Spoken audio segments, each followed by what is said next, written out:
नमस्कार, मैं रोहित झा। हजरात हजरात हजरात, आज एक पत्रकार कुछ नहीं बोलेगा। मुझे पता है मार्टिन निमोलर की कविता जिसके अंत में कोई नहीं बचता जो आपके लिए बोले। चुप्पियां बढ़ती जा रही हैं उन सारी जगहों पर जहां बोलना जरूरी था। कोई कुछ नहीं बोले, इसलिए पेश है दुनिया का पहला कुछ ना बोलने वाला एंकर।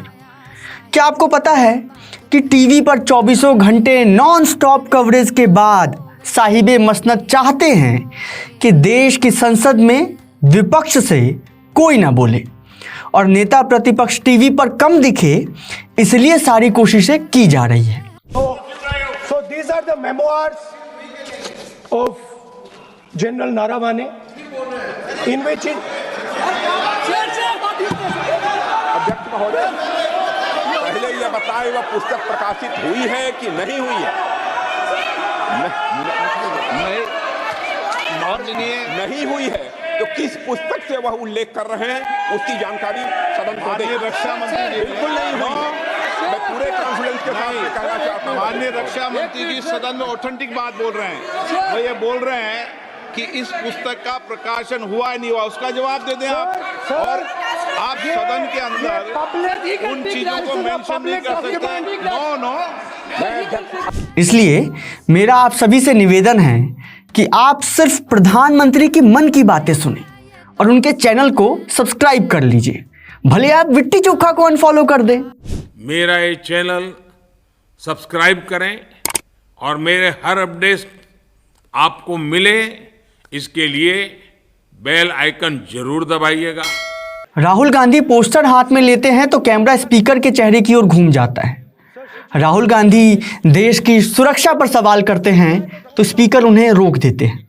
इसलिए ज़रूरी है कि लोकसभा में प्रधानमंत्री के अलावा किसी के भी बोलने पर पूर्ण पाबंदी लगाई जाए। कोई कुछ बोलने की कोशिश भी करे तो उसका माइक छीन लिया जाए, जैसे इस देश के पत्रकारों से रिपोर्टिंग और सवाल पूछने के अधिकार भी छीन लिए गए हैं। हम मणिकर्णिका जाकर रिपोर्ट नहीं कर सकते, हम उत्तराखंड जाकर भी रिपोर्ट नहीं कर सकते।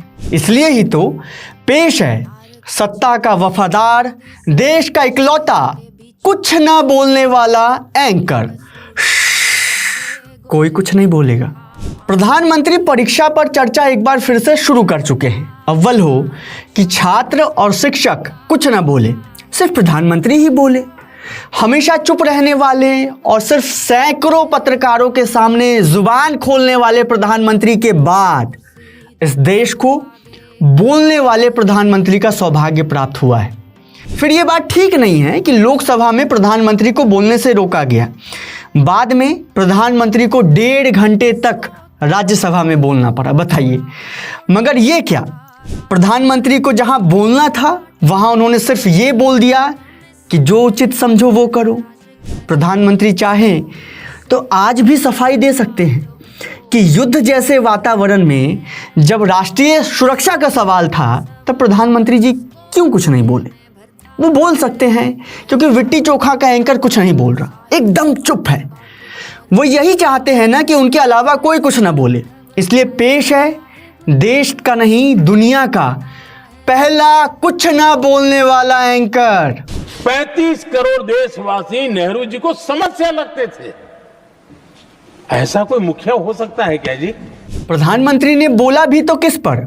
नेहरू पर, जिन पर वो बीते 1 दशक से बदस्तूर बोलते रहे हैं। क्या इसकी भी संभावना थी कि प्रधानमंत्री उत्तराखंड के दीपक के बारे में बोलते?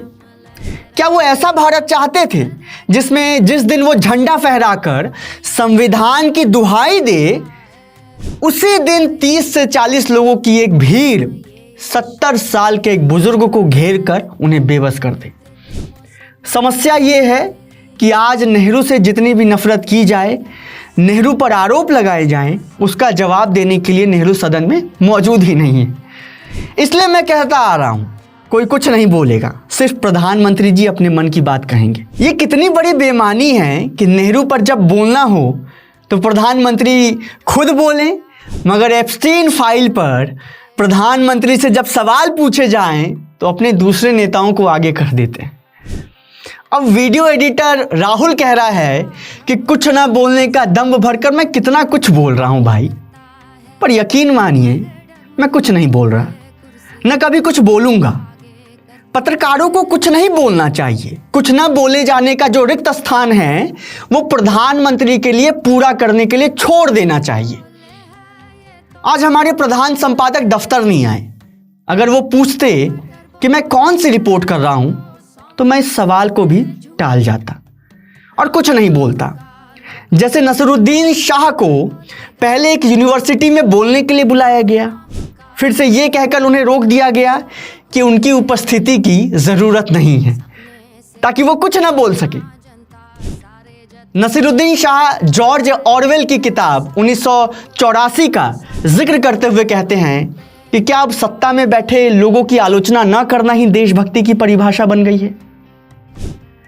नसीरुद्दीन शाह आगे कहते हैं कि उन्होंने अतीत में सत्तारूढ़ सरकार की नीतियों और कामकाज की आलोचना की है और आगे भी करते रहेंगे। देखिए नसीर साहब, ये हिमाकत किसी के लिए भी ठीक नहीं है, उनके लिए भी नहीं जो जॉर्ज ऑरवेल की किताब पढ़कर बोलना शुरू कर चुके थे। हम सबको सर्वसम्मति से सामंजस्य बिठाकर कुछ ना बोलने की आदत डाल लेनी चाहिए ताकि सिर्फ प्रधानमंत्री बोल सके। आप देख रहे थे दुनिया के पहले कुछ ना बोलने वाले एंकर को। क्यों देख रहे थे मुझे नहीं पता, देख ही रहे थे तो देखते रहिए। विट्टी चोखा, शुक्रिया। बोल के लब आजाद हैं तेरे, बोल ज़बां अब तक तेरी है, तेरा सुतवां जिस्म है तेरा, बोल कि जान अब तक तेरी है।